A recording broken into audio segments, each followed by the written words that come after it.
A Classless Society by Hannah Arendt. Hannah is basically a female philosopher, and she talks about a classless society. She talks about a totalitarian movement.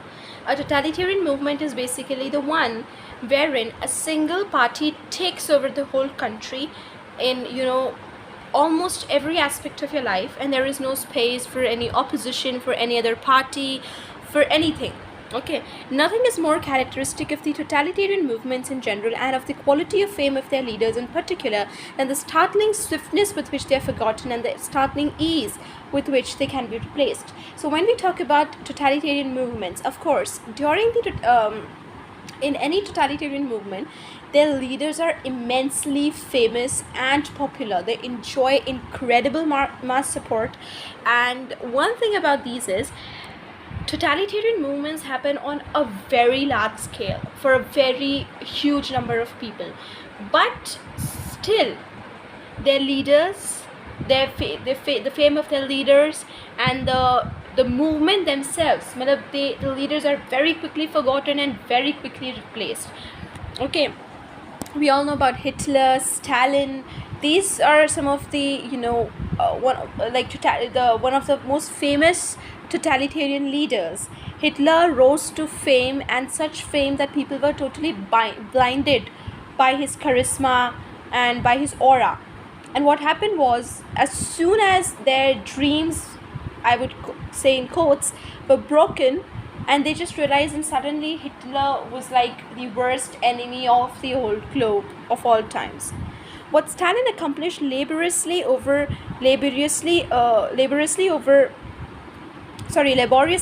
many years through bitter factional struggles and vast concessions, at least to the name of his predecessor, namely to legitimate himself as Lenin's political heir. Stalin's successor attempted to do without concessions to the name of their predecessor, even though Stalin had 30 years' time and could manipulate a propaganda apparatus unknown in Lenin's day to immortalize his name. When Stalin rose to power in the initial days, he would always refer to Lenin as his guide, and he would always refer that it was Lenin's whose footsteps Stalin was walking on. Okay, so basically Stalin would use the name of Lenin to rise himself to popularity, and Stalin had immense support. Majority is still a short word for the support that Stalin had, and Stalin ruled for 30 years. But even after that, even after ruling for 30 years, even after enjoying such popularity and support and confidence among the masses, still Stalin's successor never used his name to popularize themselves. Okay, so what we are trying to say here is that Stalin used the name of his predecessor to build upon himself. He enjoyed the support of the masses, and yet he was not seen good enough and capable enough by his successors to use his name to popularize themselves. The same is true for Hitler during his lifetime exercise, a fascination to which allegedly no one was immune, and who after his defeat and death is today so thoroughly forgotten that he scarcely plays any further role even among the neo-fascist and neo-Nazi groups of post-war Germany. If you look at the old videos, if you look at Hitler giving speeches, the crowd that gathered to hear Hitler, they were literally hypnotized by Hitler and whatever he said. Hitler was so popular among his times, and today Nazism and fascism, today the present groups that are existing, they try to disassociate themselves with Hitler as much as possible, because today Hitler is seen as a sign of evil. So you see, this is what we can say is a contrast or a sarcastic thing, a sarcasm, whatever we can say, that at his point of time, during his lifetime, Hitler was so popular. He was totally like undefeatable. People were crazy about him. And today, Hitler is the worst of all. This impermanence, no, even Germany. Okay, you must know that during the lifetime of Hitler, he did great economic benefit.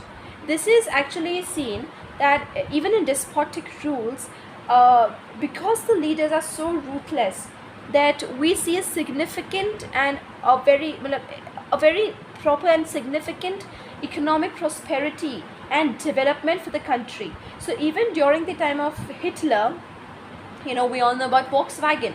It's a very popular brand of car today, which was developed under Hitler, and so many of these things. So Hitler really transformed Germany. He took Germany to great heights even after being defeated in World War I, especially because after World War I, Germany was reduced to ruins, and Hitler made it capable to fight again in the World War II and almost win. There were many times that Germany was like on a very, very positive, on a very winning side of the World War II. Okay, but today Germany disassociates itself from Hitler. Okay, Germany has nothing to do with Hitler today. This impermanence no doubt has something to do with the proverbial fickleness of the masses and the fame that rests on them. More likely, it can be traced to the perpetual motion mania of totalitarian movements, which can remain in power only so long as they keep moving and set everything around them in motion. So as long as totalitarian movements can keep making swift changes across it, making big sweeping changes across and around, only till then are totalitarian movements and their leaders famous. After that, these movements rest on such fickle grounds, okay, that a slight thing, a slight damage, and all of that empire that has been built just collapses. Therefore, in a certain sense, this very impermanence is a rather flattering testimonial to the dead leaders insofar as they succeeded in contaminating their subjects with this specifically totalitarian virus. For if there is such a thing as a totalitarian personality or mentality, this extraordinary adaptability and absence of continuity are no doubt its outstanding characteristics. Okay, so it's extraordinary adaptability, how the totalitarian movements just adapted themselves to the current situation. As also we talk about Germany, how after World War I, Germany was totally ruined, reduced. It was just totally like it had nothing with it anymore. The resources were gone, the people, famine, drought, everything prevailing all over. And yet, how the movement, the regime, okay, just adapted itself to the situation of that time. And hence, it might be a mistake to assume that the inconstancy and forgetfulness of the masses signify that they are cured of the totalitarian delusion, which is occasionally identified with the Hitler or Stalin cult. The opposite might well be true. It would be a still more serious mistake to forget, because of this impermanence, that the totalitarian regimes, so long as they are in power, and the totalitarian leaders, so long as they're alive, command and rest upon mass support up to the end.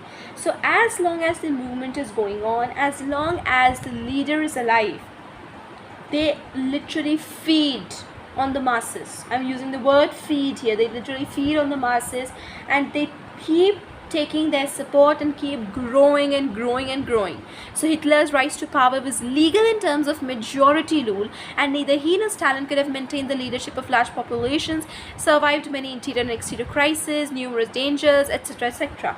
So it was only because of the confidence of the masses that Hitler and Stalin, both of them, enjoyed, that even after so much happening, okay, internal crisis, external crisis in Russia also, as we're talking about, it was a very crippling time for Russia as well, during the times of Stalin, before and after both, and even the time of Hitler in Germany. So there were external crises, there were internal crises, there were all prevailing situations which were just ruining it even further.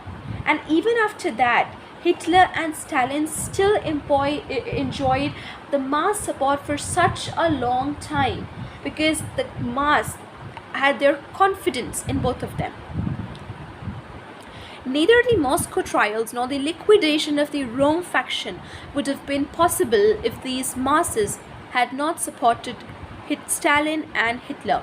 So Rome faction was basically an internal faction of Hitler's party, and Ernst Röhm was the name of the ministry. You can always go and search for it. And Moscow trials again is something that you can go and look for, that happened in Russia.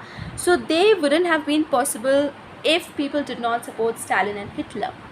The widespread belief that Hitler was simply an agent of German industrialists and Stalin was victorious in the succession struggle after Lenin's death only through a sinister conspiracy are both legends which can be refuted by many facts, but above all by the leader's indisputable popularity. Nor can their popularity be attributed to the victory of masterful and lying propaganda over ignorance and stupidity. For the propaganda of totalitarian movements which precede and accompany totalitarian regimes is invariably as frank as it is mendacious, and would-be totalitarian rulers usually start their careers by boasting of their past crimes and carefully outlining their future ones. So it is not something that, it is not something that that means even Hitler, even Stalin, these totalitarian regimes, these totalitarian leaders, when they rise to power, they openly boast their past crimes. I've killed these many people, I have slaughtered them, I have done this, I've done that. So they would see and make people believe that their crimes were actually good for the their nation and good for them. And at the same time, boasting their past crime, they would also keep outlining their future ones, what they have in mind. Hitler very openly propagated how he wanted the removal of all the Jews from the country and all the disabled people and all of that stuff. So very openly he boasted about his future crimes, what he is planning to do. The Nazis were convinced that evil-doing in our time has a morbid force of attraction. Bolshevik assurances inside and outside Russia that they do not recognize ordinary moral standards have become a mainstay of communist propaganda, and experience has proved time and again that the propaganda value of evil deeds and general contempt for moral standards is independent, if mere self-interest supposedly the most powerful psychological factor in politics. Okay, so talking about the value of evil deeds, that how even the evil deeds, the deeds of violence, and all those things, their crimes, all of them actually contribute to the rise of the leaders and the regimes. The attraction of evil and crime for the mob mentality is nothing new. The attraction of evil and crime for the mob mentality is nothing new. It has always been true that the mob will greet deeds of violence with the admiring remark. So what always happens is that the mob, the crowd, it always greets the people who do some kind of violence, who are engaged in violence, they see them as somewhat revolutionary.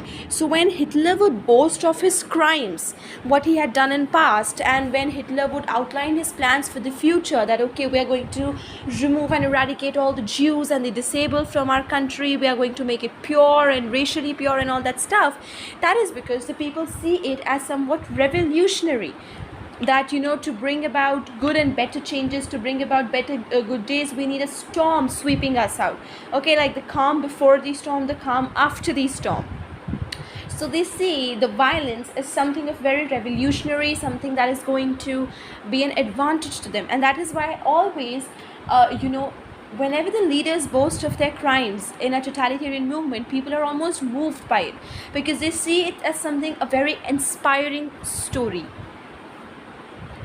Now, as we're going to discuss in the paragraph, which is something very actually very disturbing and very unhealthy for any society, and that is, in a totalitarian movement, what happens is, look, there's only one party, okay, there's almost no opposition, and that one single party takes over almost every aspect of a man's life. What happens in such cases is that the adherents of the followers of the totalitarian regime become truly selfless. Okay, it may be understandable that a Nazi or Bolshevik will not be shaken in his conviction by crimes against people who do not belong to the movement or even hostile to it. But the amazing fact is that neither is he likely to waver when the monster begins to devour its own children, and not even if he becomes a victim of persecution himself, if he is framed and condemned, if he is purged from the party and sent to forced labor or a concentration camp.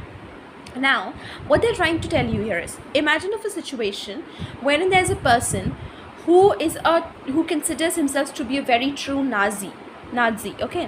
What happens in the case is, in a totalitarian movement, now when the Nazi person, let's say the X, okay?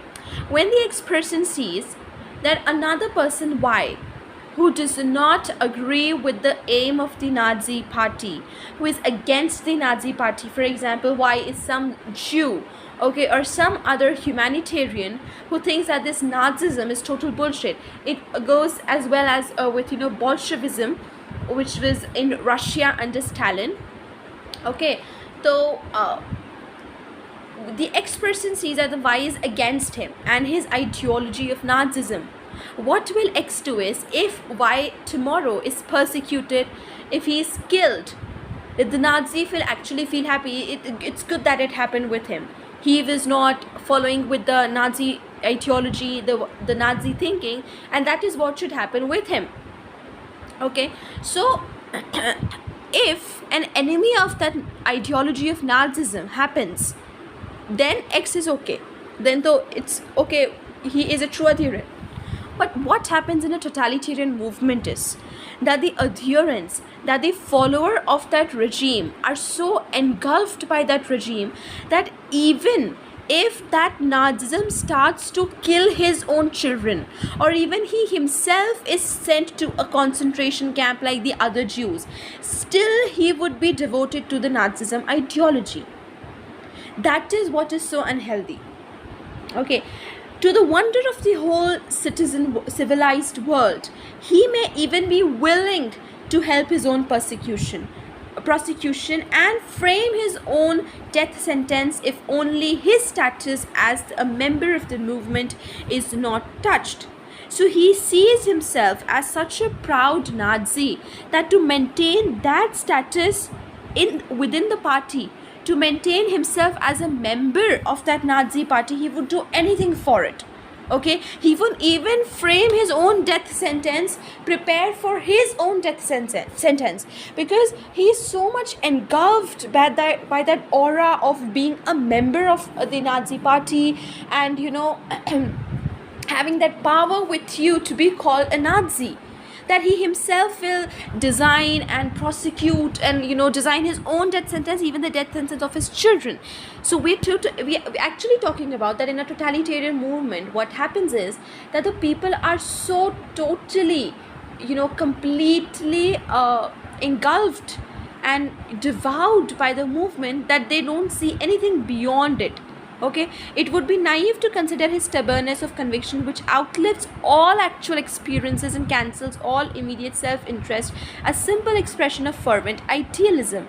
So what happens is, it just cancels out all actual experiences. It sends them into a state of idealism, into a state of imagination, where they see themselves as a member of the Nazi party. They see themselves as carrying forward with some kind of a, you know, aim or a goal with themselves.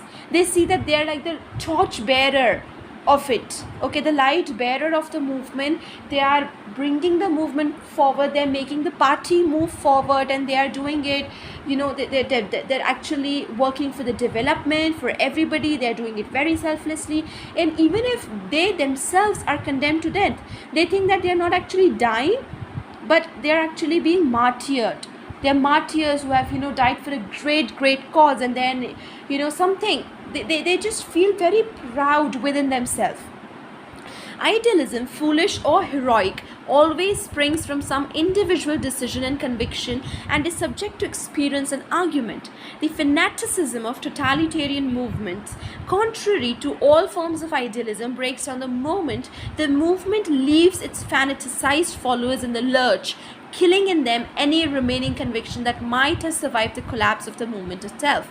But within the organizational framework of the movement, so long as it holds together, the fanaticized members can be reached by neither experience nor argument. You cannot reason with those people, you cannot argue with those people, no matter how hard you try to tell them the reality that, look, you are a member of that Nazi party, and that Nazi party is coming today to kill your own children, to kill you yourself, who has worked for that cause. But nothing can reach them. It's like they are, you know, they are totally layered by so many, by the totality, by the movement, that they're completely within a shell that is hard to reach. Identification with the movement and total conformism seem to have destroyed the very capacity for experience, even if it be as extreme as torture or the fear of death. The totalitarian movements aim at and succeed in organizing masses. Now we're talking about another feature of a totalitarian movement. So basically all of this that we have discussed so far are one and the other features of totalitarian movements, how it captures its adherents, its followers. Now we're talking about that how totalitarian movements rest on the number of people. It's not that, okay, let's say there's a country with 1,000 people in it, wherein a totalitarian movement successfully tries and captures the minds of and converts approximately 900 of those people to be their follower. That is not what it is. It's just not that totalitarian movement needs majority. They need numbers. They need it in great numbers. Okay, so I hope you're understanding. We're not talking about the majority of the portion of something.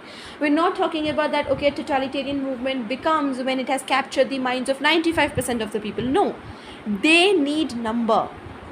They need a great number of people for the movement to be successful. In organizing masses, not classes, like the old interest parties of the continental nation states, not citizens with opinions about and interest in the handling of public affairs, like the parties of Anglo-Saxon countries. While all political groups depend upon proportionate strength, the totalitarian movements depend on the sheer force of members to such an extent that totalitarian regimes seem impossible even under otherwise favorable circumstances in countries with relatively small populations. So what they're trying to tell us is the other parties, they depend on the proportion of the people. Okay, for example, today BJP party is winning in our country because a majority or more than 50% of the people want the BJP to be in power. But totalitarian movements do not need the majority. They need sheer numbers, a great number of people. 10,000, 20,000, 50,000, 1 lakh, 2 lakh, 3 lakh. They need more and more numbers and not just majority. There's a difference. Okay. So that is why totalitarian movements cannot really be and become in countries with smaller population. It's not that, okay, there's a country with 1,000 people and 900 of them agree with the movement, so it becomes a totalitarian movement. No, because the numbers are small. The majority is with the party, but the number of the people are small, and totalitarian movement needs numbers.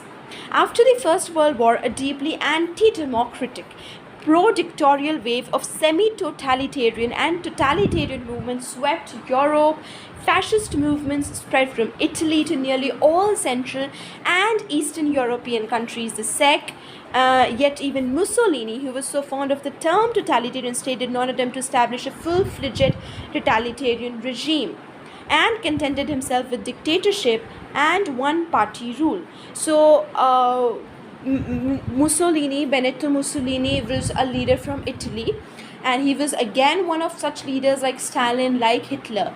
But he also could not establish a totalitarian regime. Why? Because the population was not that much. He was ruling on a relatively small population, and that is why his regime was a one-party rule and not a totalitarian movement. Similar non-totalitarian dictatorships sprang up in Prague, Romania, Poland, the Baltic states, Hungary, Portugal, and Franco Spain. So we are talking about that throughout Europe we see a wave of one-party rule, but these were not totalitarian movements. These were one-party dictatorships, and that is because these regions don't have the number of people that are needed to make a totalitarian regime. For a totalitarian regime, you need a very big country with a very huge population. Just majority support doesn't work with totalitarian regimes. The Nazis, who had an unfailing instinct for such differences, used to comment contemptuously on the shortcomings of their fascist allies by their... So you see, because all around Europe, when there was a wave of totalitarianism, and Hitler was not really a fan of all the fascist movements that were taking place all around Europe. The reason was because these could not establish themselves as totalitarian movements. And the reason for that is, of course, as we discussed, because of the, small number of people living in the country. Though the majority agreed, or the majority supported the regime, but still, because the numbers were small, they could not really gather the number of people that are needed to make a totalitarian movement. The only man for whom Hitler had unqualified respect was Stalin the genius, and while in the case of Stalin and the Russian regime, we do not have and presumably never will have the rich documentary material that is available for Germany, we nevertheless know since Khrushchev's speech before the 20th Party Congress that Stalin trusted only one man, and that was Hitler. So the only two people that could build on totalitarian regimes was Stalin and Hitler.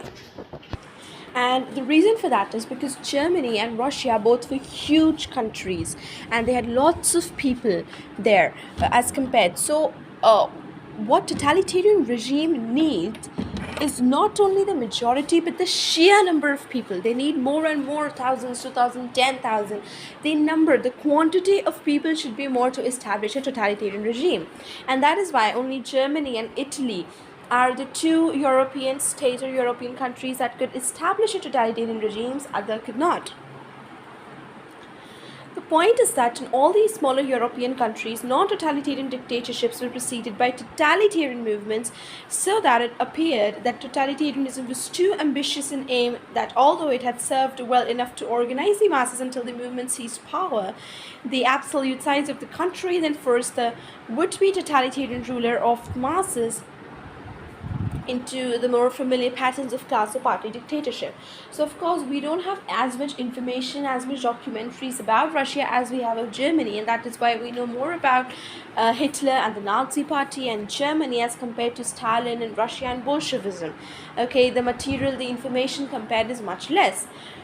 The point is that in all these small European countries, okay, so the thing is that all these smaller European countries, okay, as we talked about before, all of these had totalitarian movements before establishing non-totalitarian dictatorships. Okay, so you don't understand the difference between establishing a movement and establishing a regime. Totalitarian movement is basically one which has the features of totalitarianism, but they could not establish themselves as a totalitarian government because they did not have the number of people that are required for a totalitarian regime. So the movement was very much similar because there's a single party, there's almost no opposition, the ruler almost takes over every aspect of the person's life, the leaders are very, very popular, the adherents are very, true and selfless to them. So apart from this, they had certain features of totalitarian movements, but still they could not establish themselves as totalitarian regimes.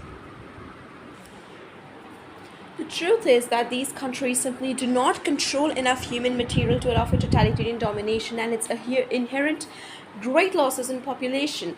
Without much hope for conquest of more heavily populated territories, the tyrants in these small countries were forced into a certain old-fashioned moderation lest they lose whatever people they had to rule. So all that we're talking about, that the number of people, the population, the quantity that is needed to establish a totalitarian regime was not simply available in these smaller European countries, and that is the reason that only Germany and Russia are the two countries that could establish totalitarian regimes. Apart from them, no other European country could establish a totalitarian regime. Okay, the number of people living there, the population size were very small. This is also why Nazism, up to the outbreak of the war and its expansion over Europe, lagged so far behind its Russian counterpart in consistency and ruthlessness. Even the German people were not numerous enough to allow for the full development of this newest form of government. Only if Germany had won the war would she have known a fully developed totalitarian rulership, and the sacrifices this would have entailed not only for the inferior races but for the Germans themselves can be gleaned and evaluated from the legacy of Hitler's plans. In any event, it was only during the war, after the conquest in the East furnished large masses of people and made the extermination camps possible, that Germany was able to establish a truly totalitarian rule. So it was only only after the war, after the conquest of the war, that people could come together and collect in Germany, and that is when Germany could establish a totalitarian regime. Okay, before that, if didn't have hasn't have happened, Germany could not have also established a totalitarian regime. Conversely, the chances for totalitarian rule are frighteningly good in the lands of traditional Oriental despotism in India and China, where there is almost inexhaustible material to feed the power accumulating and man-destroying machinery and total domination, and where, moreover, the mass man's typical feelings of superfluousness, an entirely new phenomena in Europe, the concomitant of mass unemployment and the population growth of the last 150 years, has been prevalent for centuries in the contempt for the value of human life. So we are also seeing this. Now, totalitarian regimes need population, and what better place to have population than India and China, two of the world's most populous states. So for the past 50 years, India and China have a very, very great chance of establishing a totalitarian regime. Okay, because they have the population, they have the numbers needed for it, they have the thinking, everything. So it's just like India and China make up for the perfect conditions needed for a totalitarian regime. Moderation or less murderous methods of rule were hardly attributable to the government's fear of popular rebellion. Depopulation in their own country was a much more serious threat. Only where great masses and superfluous can be spared without disastrous results of depopulation and totalitarian rule, as distinguished from a totalitarian movement, at all possible. Totalitarian movements are possible wherever there are masses who, for one reason or another, have acquired the appetite for political organization. Masses are not held together by a consciousness of common interest, and they lack that specific class articulateness which is expressed in determined and limited and obtainable goals. So now there are certain conditions needed when we want to establish a totalitarian movement in a country.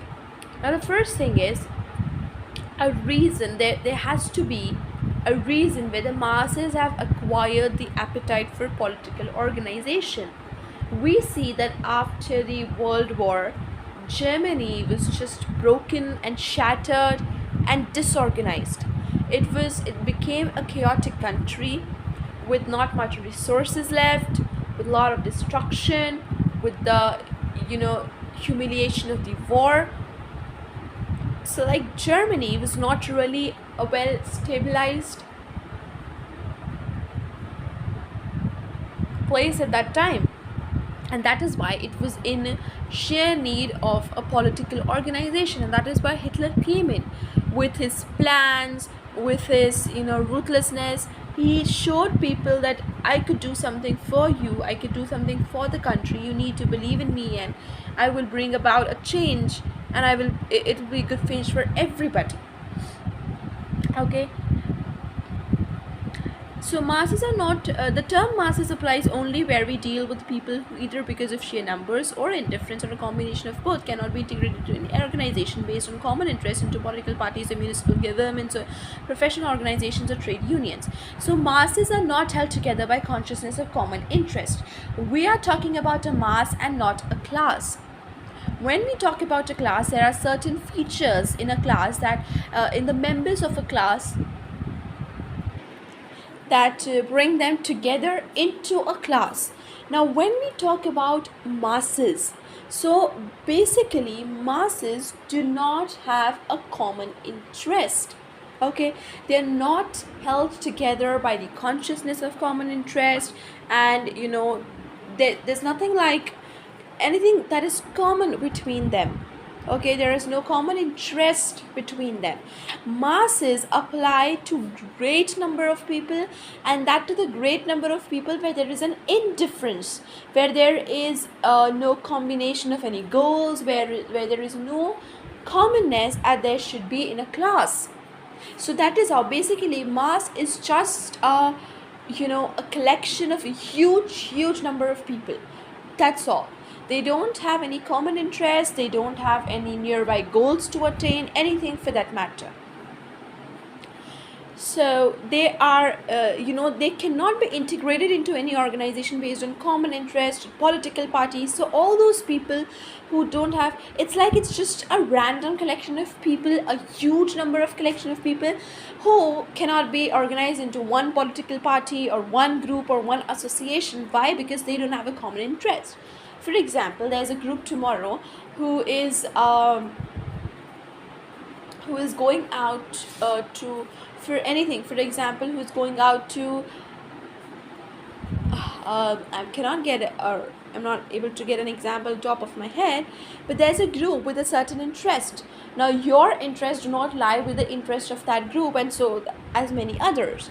So you, all of those people who don't have a common interest, who just like, okay, we don't want to do this or that, anything, they would just form a very huge group, or they would form themselves into a mass.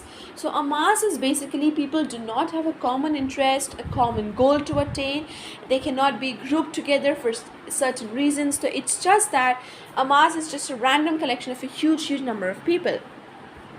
Potentially, they exist in every country and form the majority of those large numbers of neutral, politically indifferent people who never join a party and hardly ever go to the polls. So it's like every country has them.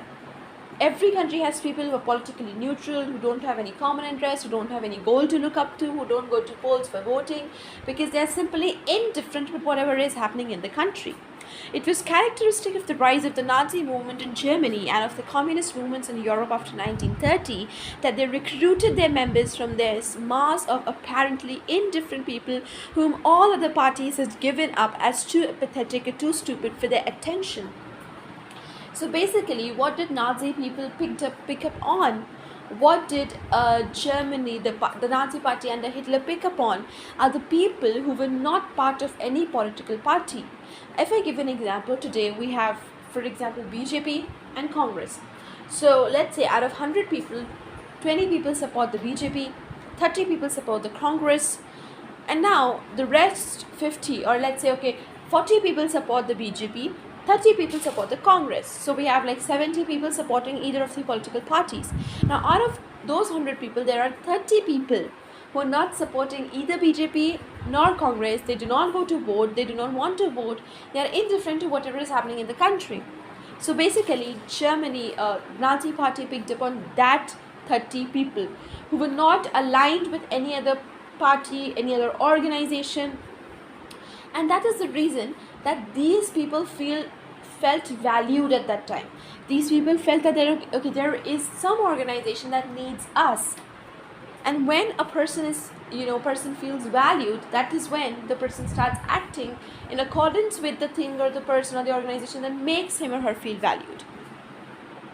The result was that the majority of their membership consisted of people who never before had even appeared on the political scene. This permitted the introduction of entirely new methods into political propaganda and indifference to the arguments of political opponents. These movements not only placed themselves outside and against the party system as a whole, they found a membership that had never been reached, never been spoiled by the party system.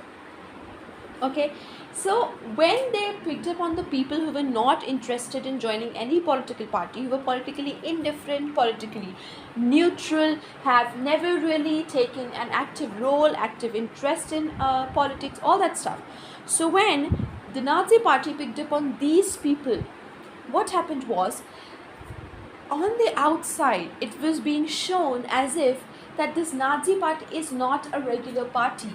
It's not like the other existing parties that is, that is doing something for the politics of it, to win the seats, power, etc., etc.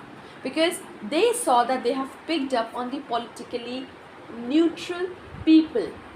So they were not really, within the arena of politics of that time. That was what was being shown from the outside. So they picked up on people that had never been spoiled by the party system.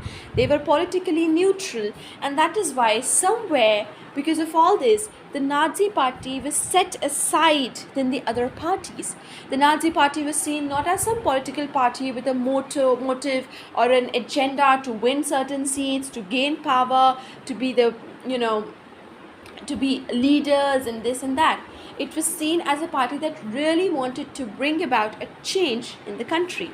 Therefore, they did not need to refute opposing arguments and consistently preferred methods which ended in death rather than persuasion, which spelled terror rather than conviction. They presented disagreements as invariably originating in deep natural, social, or psychological sources beyond the control of the individual and therefore beyond the power of reason. So now, because this Nazi party was not within the arena of politics, they would just do whatever they want to. They would not answer the questions of the opposition. For example, if the opposition would ask, why are you killing these people? The Nazi party wouldn't care to answer, wouldn't care to bother. The reason for that is it's not really involved in that politics. So it simply doesn't care. It would just do whatever it wants to. And rather than persuasion, it was just kill. If the Nazis, they came to know that there is some person who's growing power, who's trying to oppose the Nazi party, they would just kill them. Okay, and everybody knew that it was the Nazi party who did that. But of course, again, the mob, the masses, they greet the deeds of violence. They see violence as something being, very revolutionary and storming type. So what would happen is that the Nazi party had uncontrollable power. It had nobody to answer to, nobody that would point out that why you're doing this is something out of rules, this you're doing this illegally, because Nazism did not really care for legal illegal, because it was not in that arena of politics where they needed to follow certain rules to be a part of it. Okay, so therefore beyond the power of reason, they would just do their work. Okay, and they would not present opposing arguments that we are doing this for this reason. They would just simply ignore the opposition. They would simply ignore the other party's claims whenever they would say that why you're doing this, whatever you're doing is wrong. And preferred methods of death, spelled terror than conviction.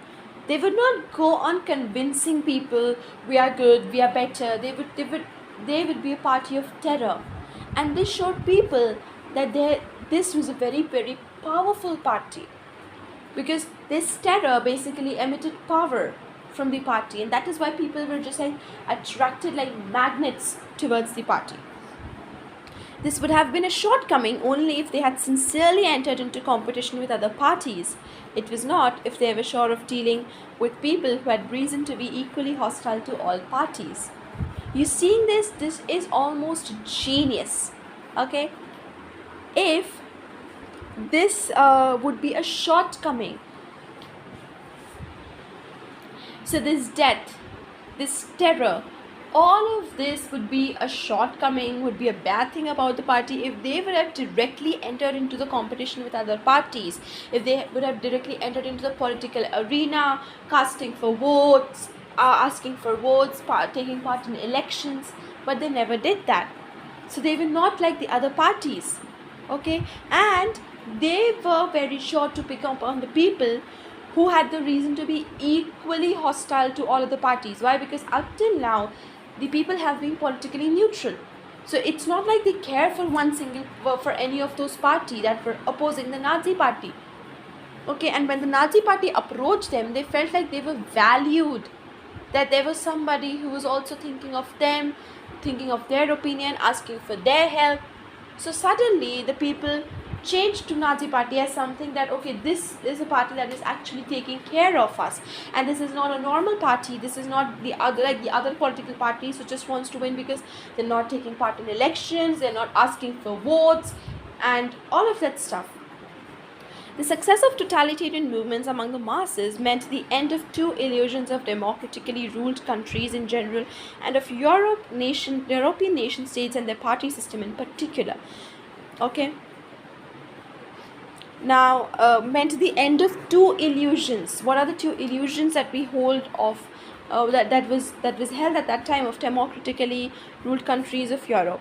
The first was that the people in its majority had taken an active part in government, and that each individual was in sympathy with one's own or somebody else's party. On the contrary, the movement showed that the politically neutral and indifferent masses could easily be the majority in a democratically ruled country, that therefore a democracy could function according to rules which are actively organized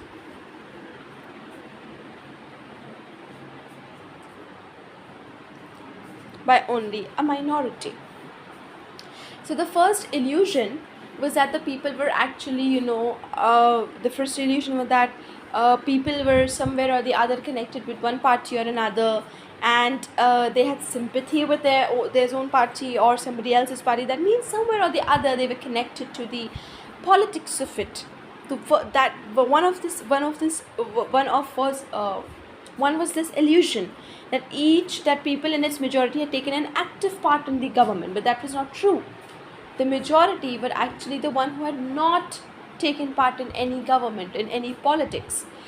When in European nations there was democratically elected people, democracy was there, if we talk about Russia, if we talk about Germany, there was this illusion at that time that okay, people have started taking part in the politics of it, and it is the majority who are choosing the government, who are voting for it. But actually it was not the majority who was choosing the government. It was a very small number of people. The majority was politically neutral. The second democratic illusion exploited by the totalitarian movement was that these politically indifferent masses did not matter, that they were truly neutral and constituted to no more than the inarticulate backward setting for political life of the nation. Okay, so the second illusion now was that these politically neutral people who did not take part in any politics, in any party politics or anything for that matter, they did not just matter, they had no role to play, and they were just to be like sort of discarded off, or sort of not to be so much taken care of. They were just politically neutral, so they did not mean anything, and they would not really bring about any difference. So the political parties also, they would never appeal to these politically neutral people, because what they thought was that these politically neutral people, they are of no use to us. They would never be on our side, or they just don't care about the politics, the party politics of it. Now they made apparent what no other organ of public opinion had ever been able to show, namely the democratic government had rested as much on the silent approbation and tolerance of the indifferent and inarticulate sections of the people, on the articulate and visible institutions and organizations of the country.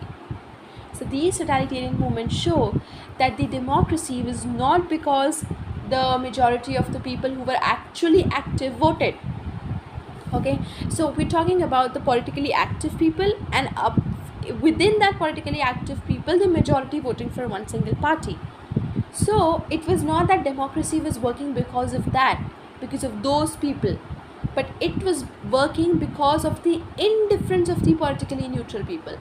Democracy was working because the people simply did not care about it. They simply did not care about whatever was happening politically, and that is how the democracy was running. Because the politically active, the majority of the politically active is a smaller number of people as compared to the politically neutral people. And so democracy was not running because of the politically active people, the majority of that, but because of the silent ones, the neutral ones, because they did not care about it, they simply let go of it.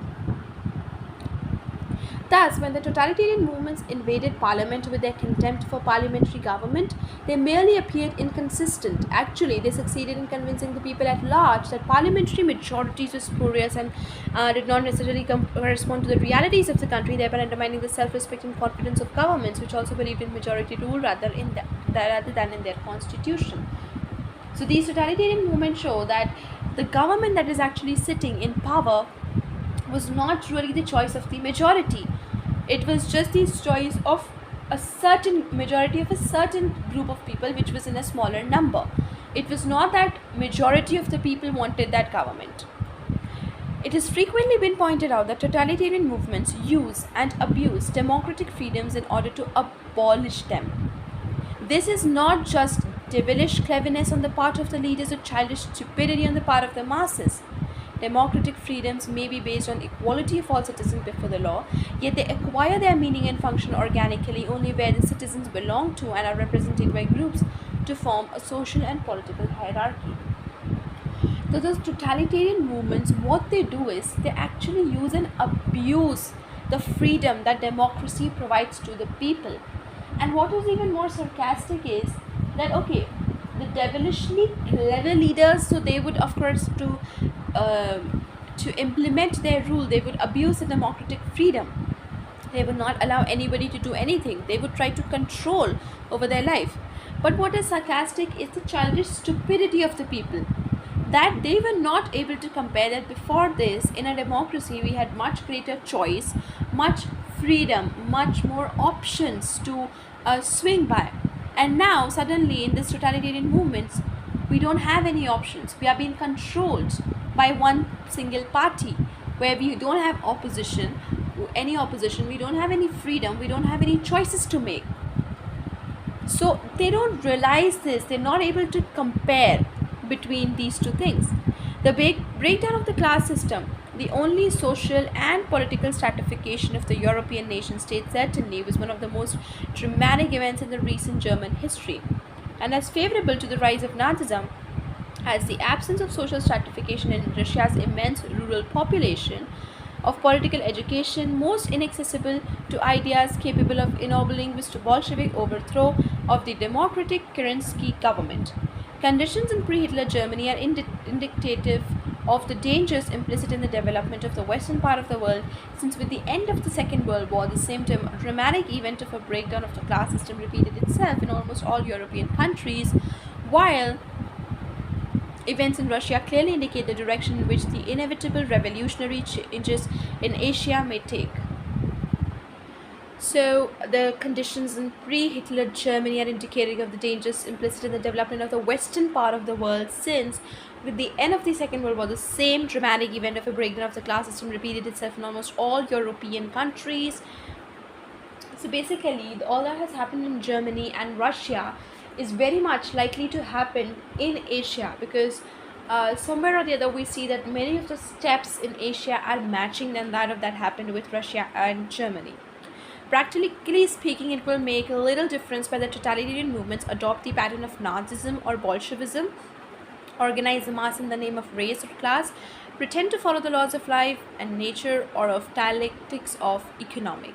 So, whatever, it will make little difference whether the totalitarian movement that will take place, if that will take place in Asia, will adopt the features of which Nazism or Bolshevism, which of the totalitarian movements, but it is certainly very likely to happen.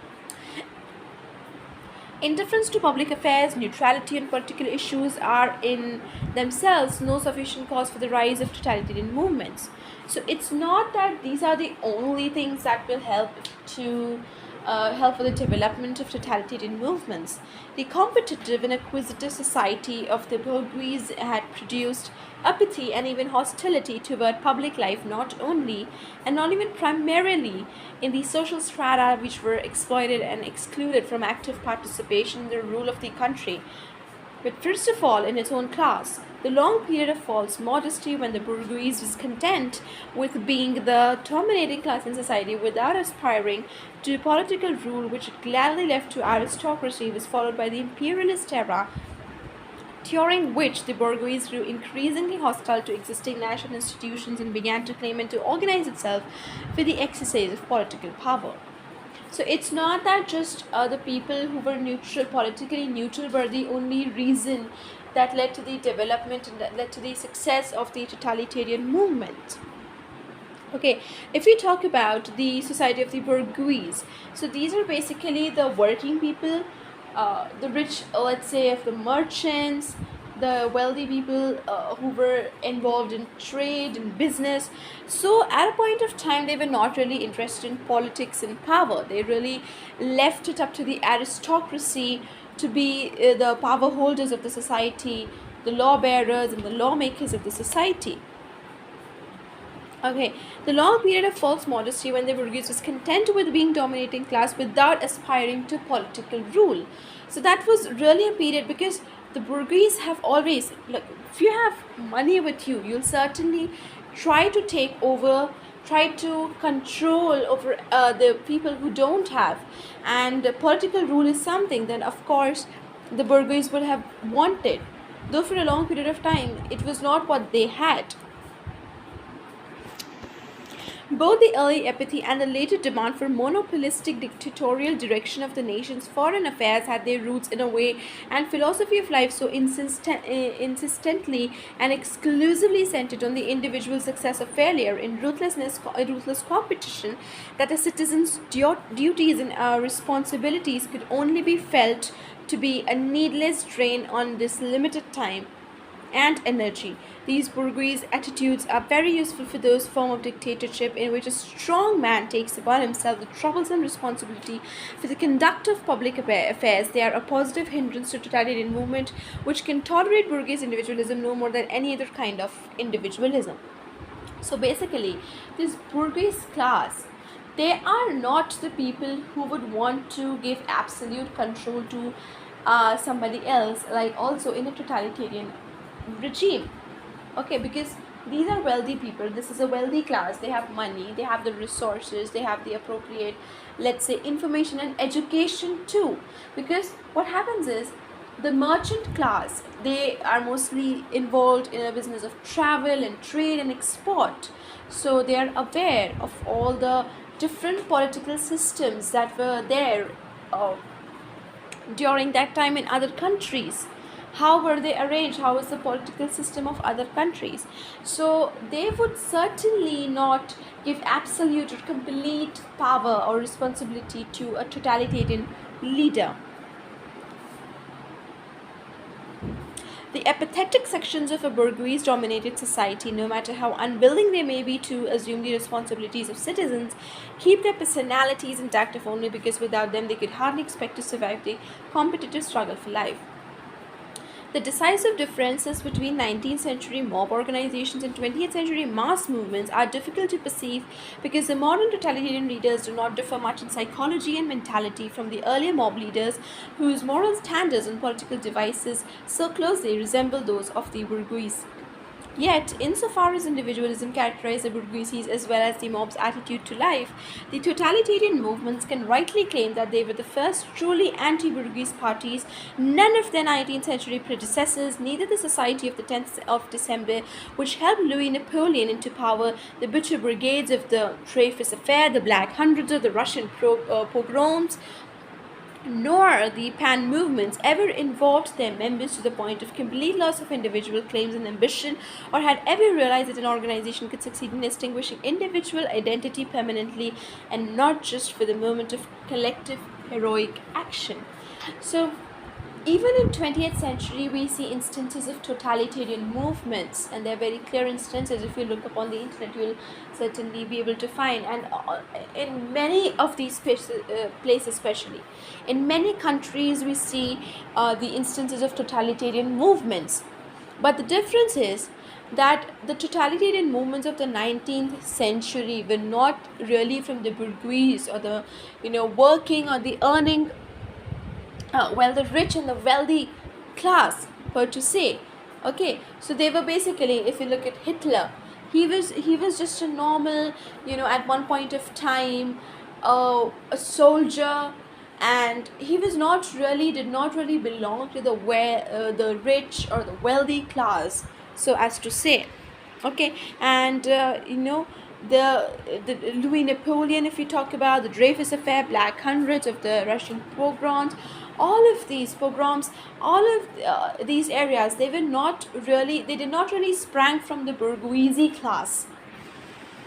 The relationship between the bourgeois dominated class society and the mass, which emerged from its breakdown, is not the same as the relationship between the bourgeoisie and the mob, which is a byproduct of the capitalist production.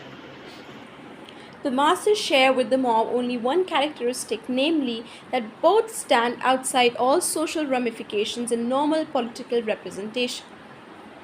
Now, when we're talking about the masses, basically the masses on which the totalitarian movements were dependent, and when we're talking about the bourgeoisie dominated class, okay, Now, there's one thing that you need to understand before moving forward. The aristocracy is basically a very rich, very wealthy class which has political power. Bourgeoisie is more of the common man, we can say. They are wealthy, they are engaged in trade and commerce, and they have money, but not as much as the aristocracy. Okay, so they are rich, but we can call them more of the common man one, the common man class, or as we popularly call the middle class man. So the bourgeoisie dominated and the mass, both of them, the bourgeoisies and the masses, both of them were politically neutral. They were not really interested in having that political power, or not really engaged in that kind of deep politics. If you talk about even the French society, if you talk about, you must know that there was like the clergy, the aristocracy, then the middle class and the poor. So the middle class basically included the lawyers and the educators and the doctors and the merchants. So these were the bourgeois class. They were middle class, they were rich, they had money, but they did not really hold any political power. And for a long period of time, it was like they did not really even want to have political power, because they were happy earning a keep for themselves. But then came a certain time where this middle class started dominating. This is very eminent, and even in the French Revolution we have studied about this. So basically the majority belongs to this bourgeois class. Okay, and there's both of these, the bourgeois class and the masses, both of them were politically neutral. The masses share with the mob only one characteristic, namely that both outside all social ramifications and normal political representation. They don't have any political representations. The masses do not inherit, as the mob does, albeit in a perverted form, the standards and attitudes of the dominating class, but reflect and somehow pervert these standards and attitudes toward public affairs of all classes. Now, when the bourgeois class started coming in power, okay, we have all read the French Revolution, and we know how after a certain period of time the middle class started dominating the political arena. They started having power. So the difference between a mob or the mass on which the totalitarian regimes rest and the bourgeois class is that they do not inherit the standard form and the attitudes of towards public affairs of all classes, do not really become the dominating class. The masses do not become the dominating class. The bourgeois, they have a tendency, and they have had a tendency to becoming a dominating class, but the masses never becomes a dominating class, because the mass is not a class. Now this may sound very rhythmic to you, but yes, we have discussed this before. The masses do not have a common goal, a common self-interest. So they cannot really be formed into one single class or one single organization, as to say. They do not have any common self-interest, and that is why the masses can never become the dominating class, the masses of the totalitarian regime. Because to become a dominating class, you need to have a certain attainable goal, a common goal, and the masses do not have that. The standards of the mass man were determined not only and not even primarily by the specific class to which he had once belonged, but rather by all pervasive influences and convictions which were tacitly and inarticulately shared by all classes of society alike. So the mass basically had people from all the different classes, and the mass becomes only when they do not have a common goal. So just random collection of huge number of people, as I keep saying repeatedly. Membership in a class, although looser and never as inevitably determined by social origin as in orders in the states of feudal society, was generally by birth, and only extraordinary gifts or luck could change it. So, if you belong to a class, the standards of the mass man were determined not only and not even primarily by the specific class to which he had once belonged, but rather by all pervasive influences and convictions which were tacitly and inarticulately shared by all classes of society alike. So that is something. It's a very basic, it's a very simple thing that once you understand the gist of it, it's basically all lying in front of us. We are talking about a mass which does not belong to a certain class, which does not have a common interest, a common goal. And that is why the mass that is, it doesn't have characteristics or of a specific class, because the mass included all kinds of people, all kinds of men. Membership in a class, although looser and never as inevitably determined by social origin as in the orders and estates of feudal society, was generally by birth, and only extraordinary gifts or luck could change it. Okay, so when we're talking about a class, like, for a membership, for you to belong to a class, it was basically by birth. Okay, you're born in an aristocratic family, and you will always remember a member of the aristocratic family, as I'm talking about those times and those conditions and those situations. Okay, so it was not on the basis of your worth or merit. You may be a very very rich lawyer or a very very rich doctor, but still you would not belong to the aristocratic family or the ruling class of the society. You would still belong to the bourgeoisie class, the middle class, the earning class.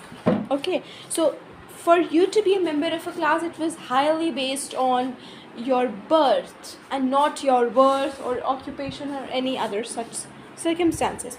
Social status were decisive for the individual's participation in politics, and except in cases of national emergency, when he was supposed to act only as a national, regardless of his class or party membership, he never was directly confronted with public affairs or felt directly responsible for their conduct. So, when even in matters of national importance, the bourgeoisie class or the non aristocratic class was never ever held responsible directly. Okay, so it was not like if there was a decision being made, they were not directly asked to participate or directly asked to directly confronted with the decision making, or even when the decision was made, they were never given their due, their due that belonged to them, that should have been theirs. The rise of a class to greater importance in the community was always accompanied by the education and training of a certain number of its members for politics as a job, for paid service in the government and representation of the class in parliament. That the majority of people remained outside all party or other political organization was not important to anyone, and no truer for one particular class than another. So it did not really matter. It was not that the aristocracy would think that, okay, so many people are not participating in the political ongoings of the country, so we should include them. So those who were politically neutral and outside the decision making, they were not really thought of as much as they should have been, or they were not really confronted with, or even they were not really asked to enjoin the political ongoings of the society.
to actually encourage them, not only supported but encouraged this mass movement. The truth is that the masses grew out of the fragments of a highly atomized society whose competitive structure and concomitant loneliness of the individual had been held in check only through membership in a class. The chief characteristic of the mass man is not brutality and backwardness, but his isolation and lack of normal social relationships. Coming from the class-ridden society of the nation-state whose cracks had been cemented with nationalistic sentiment, it is only natural that these masses in the first helplessness of their new experience have tended toward an especially violent nationalism to which mass leaders have yielded against their own instincts and purposes for purely demagogic reasons.